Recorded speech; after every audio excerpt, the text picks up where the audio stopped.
Saya akan membuat chartnya supaya sesuai dengan keinginan saya. Nah, di sini ada 3 option ya. 01, 02, 03. Dan persentasenya saya akan atur ya. Jadi persentase chartnya saya akan atur. Mesti masukkan 24 ya. Kemudian 02 saya masukkan 58. Kemudian 03 saya masukkan 17.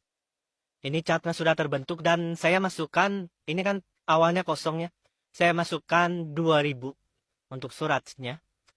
Nah, di sini otomatis di sebelah kanan bisa terlihat ini sebagai data pengecohnya.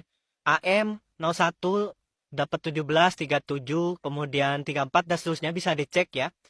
Dan di sini ada namanya TVZ 001. Nah, ini sampelnya tampilkan dengan 6 sampel ya. Nah, di sini ya, dari ke-6 sampel TVZ ini, rekan-rekan bisa lihat ada salah satu TPZ yang nilainya itu jauh sekali berbeda dengan yang lainnya. Nah, di TPZ 006 ya, sebelah sini. 02 itu mendapatkan nilai 677. Lihat angkanya ini sangat jauh berbeda dari yang lainnya. Nah, mungkin ada sesuatu yang terjadi di sini. Nah, setelah kita cek pas intinya itu ternyata nilai sebenarnya bukan 677 tapi nilainya 77. Jadi ada kelebihan 600 ya di sini ya. Nah, ketahuanlah di TPZ ini ada penggelembungan nilai sebesar 600 ya. Coba akan mengubah ya menjadi 77. Nah, nilainya sudah diperbaiki menjadi 77. Nah, akan tetapi setelah diperbaiki di TPZ 006 ini sudah benar, dia akan beralih nilainya ke TPZ lain ya.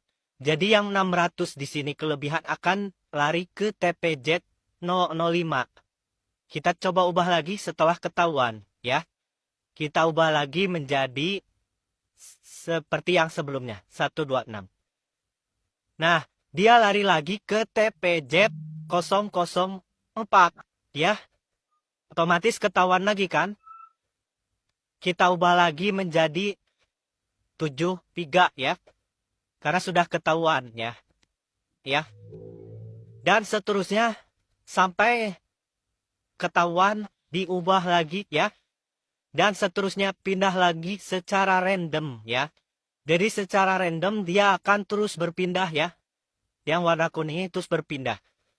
Dengan tetap mempertahankan nilai persentase ini ya. 58. Tapi setiap ketahuan itu akan diperbaiki dan dia akan pindah lagi ke tempat yang lain. Bayangkan kalau posisi TPZ ini ada di Aceh misalkan ya. Sedangkan posisi TPZ ini ada di Papua, ketika ketahuan misalkan di Papua dibenarkan ya. Dia misalkan pindah ke Aceh ya. Di Aceh itu belum ketahuan karena mungkin di Aceh itu ada di perkampungan misal ya. Nggak pernah ketahuan. Nah, suatu saat adalah aktivis yang mengetahuinya ya. Langsung diubah. Dia pindah lagi ke satu tempat ya yang kurang kritis. Akhirnya ini akan terus ada ya dan tidak pernah ada orang yang tahu. Ini hanya 6 sampel. Bayangkan kalau ada sejumlah 800.000 sampel TPZ. Betapa capeknya kita harus mengubah setiap kesalahan tersebut ya. Tapi nggak apa-apa. Yang penting tujuan saya tercapai. Chart persennya sesuai dengan yang saya inginkan. Toh yang capek juga mereka yang sibuk ngurus TPZ yang saya acak-acak angkanya. Walaupun angkanya terkesan mengada-ngada, yang penting persentase chartnya sesuai keinginan saya. Assalamualaikum warahmatullahi wabarakatuh. Sobat RH sekalian, jumpa lagi kita di channel yang keren ini. Keren cadas. Ya Sobat RH sekalian, tadi bisa lihat sendiri ya bagaimana kecurangan itu bekerja. Ya begitulah caranya. Algoritma dipertahankan. Misalnya di set tadi di preset. sekian persen, kemudian lawan sekian persen, ini sekian persen. Lalu bekerja kan. Dan ketika diperbaiki di satu tempat, maka tempat lainnya akan berubah. Maka persentasenya akan tetap sama. Make sense kan tadi kan? Kalau kita lihat apa yang disampaikan oleh video ini. Nah, Sobat Era sekalian, itulah yang dipahami oleh Timnas Bambang Wijoyanto. Jangan-jangan yang namanya IT KPU itu diset dengan algoritma tertentu. Jadi apapun angka yang masuk, maka angka tersebut akan mempertahankan persentase tersebut. Nah, pertanyaannya adalah, tadi contohnya kan cuma 6 tuh.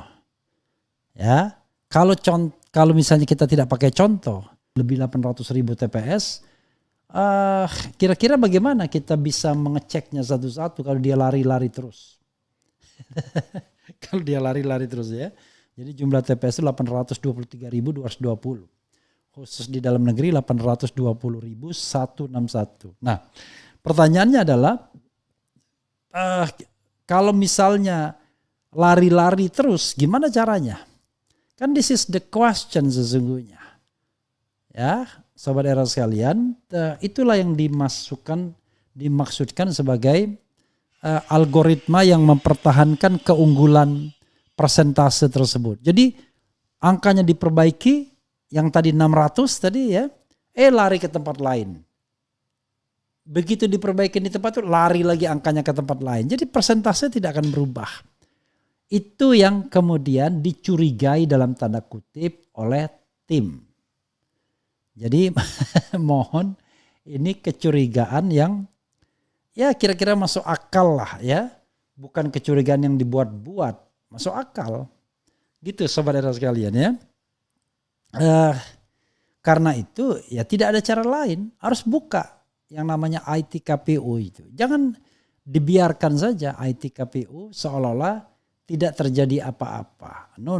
Kita harus buka IT-nya agar kemudian kita bisa ngecek sama-sama apakah terjadi penyimpangan atau tidak.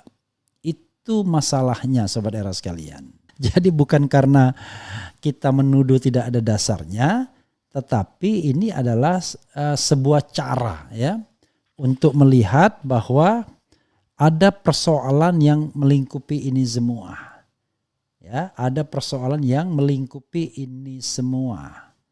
Itu yang harus kita ketahui ya. Ya harusnya KPU mau membuka diri dong.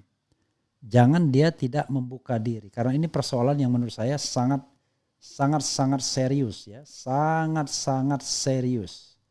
Harusnya mau membuka diri terhadap audit forensik sistem IT-nya. Kan mudah sekali bayangkan. Apalagi soal server yang berada di China, Singapura dan Prancis yang dikuasai oleh perusahaan China Alibaba. Punya Jack Ma. Nah itu juga persoalan. Sekali lagi kecurigaan publik ini ya harus diakomodir oleh KPU dengan mempersilahkan tim ses ya atau perwakilan masing-masing tim ses ya atau tim kampanye untuk melihat, mengaudit data KPU tersebut. Kalau tidak, waduh, bagaimana orang kemudian bisa percaya bahwa data itu adalah data yang sebenar-benarnya? Kan so easy, mudah sekali memenangkan seseorang menjadi presiden kalau begitu caranya. Nah, bisa jadi algoritma yang sama terjadi juga dalam quick count. Kalau misalnya ternyata ada kerjasama, wah tambah berat masalahnya. Itu yang harus kita pahami ya. Kadang-kadang orang mengatakan, wah ini soal sentimen dan lain sebagainya. Ini bukan soal sentimen, tidak mau kalah, tetapi kita berusaha bagaimana kebenaran ditegakkan. Dalam pertemuan tadi, ya kita bukan minta menang, tetapi kita minta kebenaran itu ditegakkan sebenar-benarnya. Itu masalahnya. Jadi kebenaran ditegakkan sebenar-benarnya. Itu saja sahabat sekalian. Wassalamualaikum warahmatullahi wabarakatuh. Ciao. Keren cadas.